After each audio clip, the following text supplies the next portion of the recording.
Woo-wee, you good looking. Hey gang, Jeff Stone here with day 6 of the year 2016 at magicreview.com. Camera France out of Sleight. I see what you did there.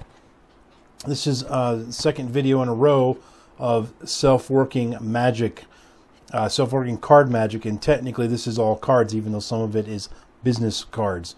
So, real quick, let me just give you a feel for the kind of effects you'll get.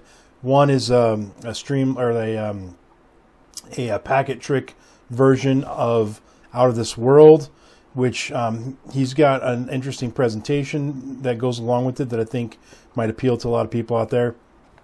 But it's just so you know the effect. It's basically Out of This World, you know, separating the blacks from the reds, where the spectator does all the work.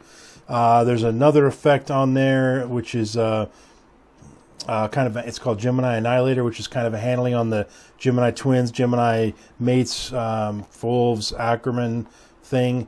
And it just uses 2 cards as a kicker at the end.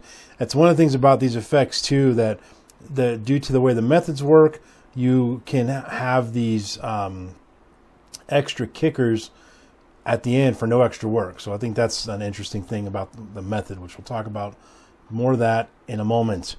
There's a Date Fate, which is sort of kind of a spectator cuts to the aces, except he doesn't use aces, but there's more to the difference than that. The presentation is different, and it's disguised in one of those routines that ties in the calendar and the cards and all the coincidences and all that. There's one that's sort of a coincidence type effect where you can use a couple or whatever, where they choose the King of Hearts and the Queen of Hearts or something like that from a little packet of cards where the rest of the cards are just like black spot cards. And again, it's the kind of thing where they're handling the cards, they're mixing the cards, they're doing all the procedure. There's one effect that's got mind reading, premonition, and prediction all rolled into one. So those are the kind of things. There's one like coat. I thought a lot of you'd be interested in that one. Interested in knowing about it because it's a little bit different effect than the other ones. This is a little thing where you have some business cards where you drew some pictures on each business card. The cards are mixed up and the spectator is handling the cards, and they go through this little procedure where they select the card and they put it aside, and then you prove that you predicted which card they would select. And so let's say they selected the one with the picture of a jacket or a coat on it.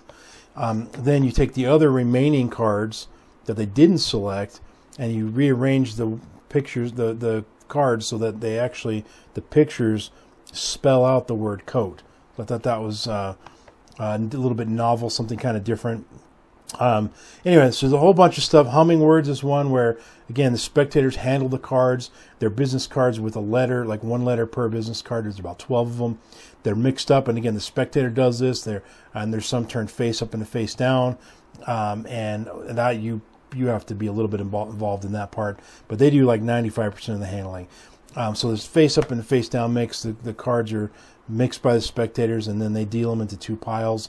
They choose one of the piles, and it's a free choice. And then of that pile, they have to make a word with the letters and those cards, and then you divine what that word is. And your back is turned the whole time, so you're not looking or anything. So anyway, that's the kind of effects you're dealing with on there. So if those types of effects appeal to you, then I think you'll be very happy with this. The methods, for the most part, are not overly procedural.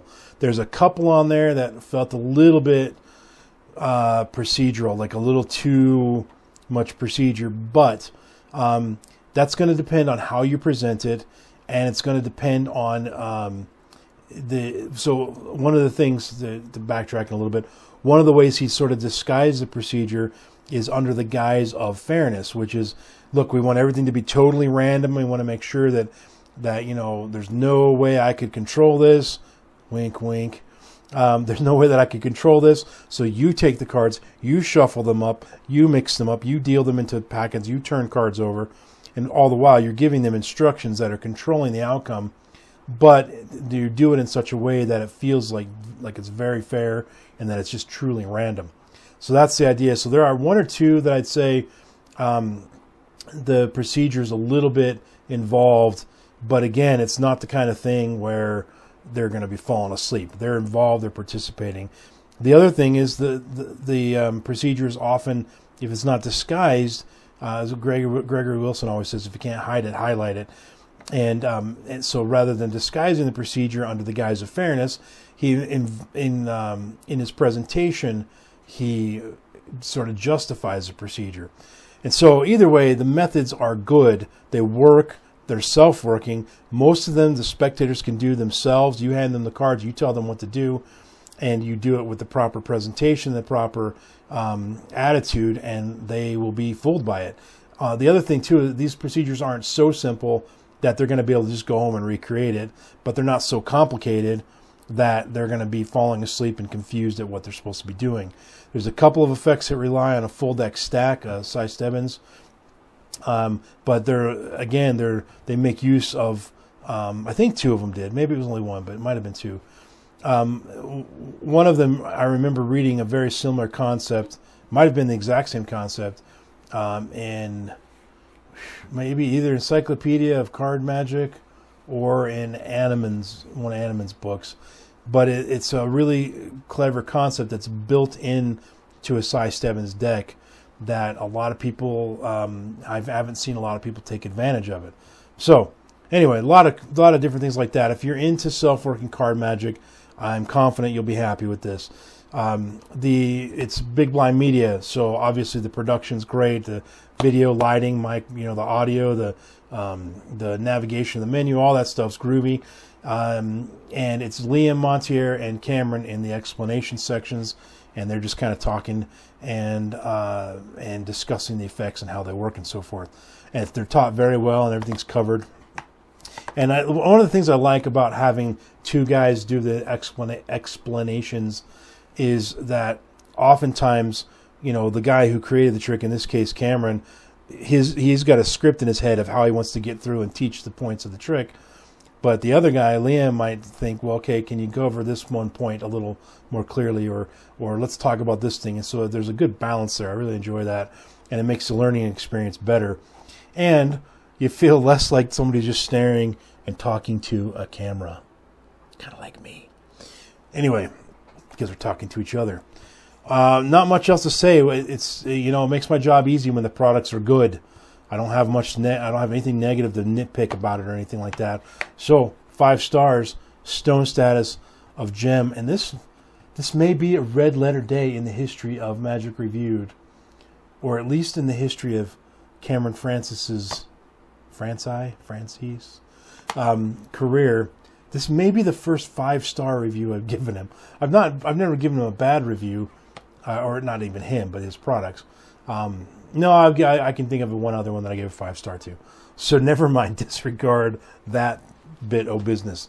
So let's see if I can get this right. It's time for you to like the video, subscribe to my channel, share it out to all your peeps, tweet it, put it on Facebook, put it on Pinterest, whatever you kids do these days. Get it out there, comment, repost, whatever, while you listen to the Random iTunes song of the moment, which is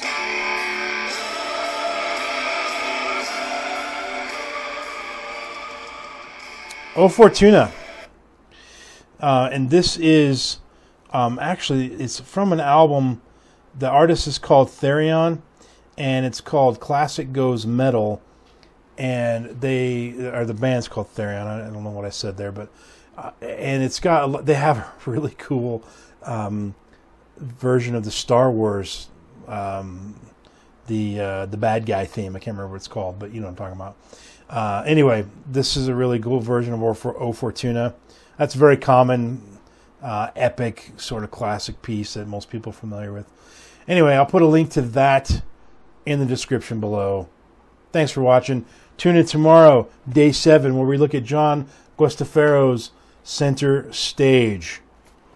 Until then, folks, always remember, don't ever forget, astonishment over moves. That's my mantra. Look at it, learn it, live it, love it, believe it. Peace out.